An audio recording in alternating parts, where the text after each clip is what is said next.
Chapter 39. Therefore, thou son of man, prophesy against Gog, and say, Thus saith the Lord God, Behold, I am against thee, O Gog, the chief prince of Meshech and Tubal.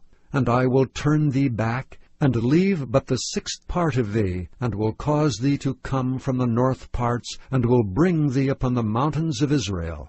And I will smite thy bow out of thy left hand, and will cause thine arrows to fall out of thy right hand. Thou shalt fall upon the mountains of Israel, thou and all thy bands, and the people that is with thee.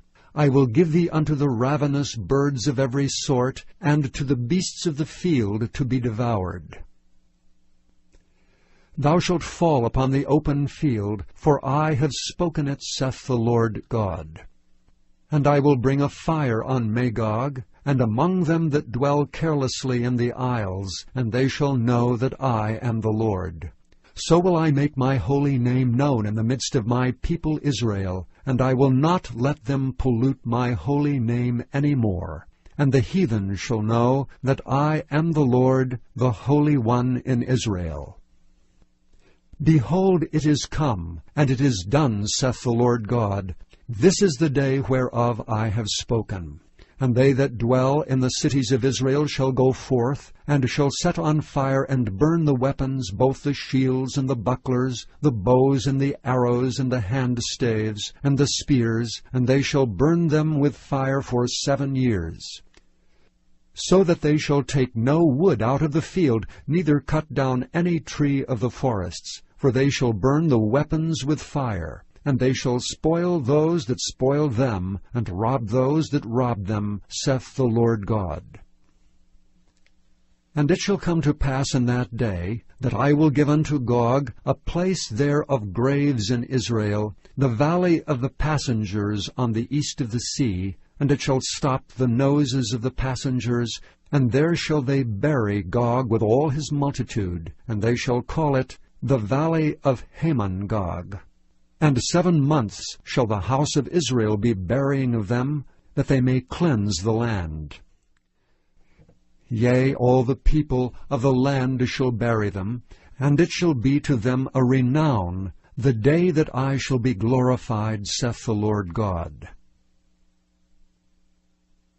And they shall sever out men of continual employment, passing through the land, to bury with the passengers those that remain upon the face of the earth, to cleanse it. After the end of 7 months shall they search.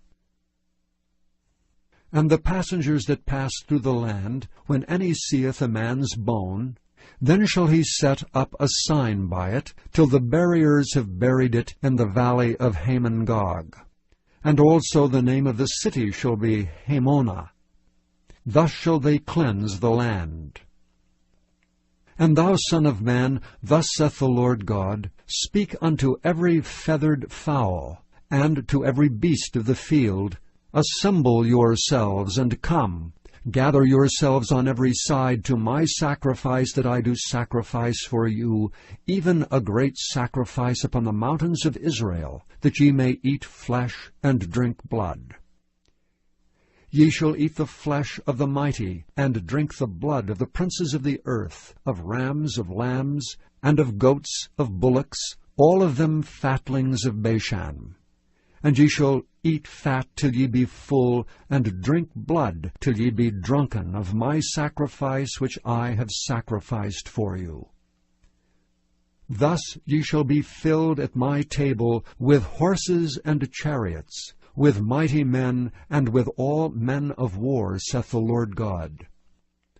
And I will set my glory among the heathen, and all the heathen shall see my judgment that I have executed, and my hand that I have laid upon them.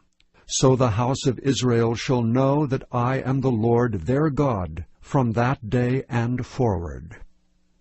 And the heathen shall know that the house of Israel went into captivity for their iniquity, because they trespassed against me. Therefore hid I my face from them, and gave them into the hand of their enemies.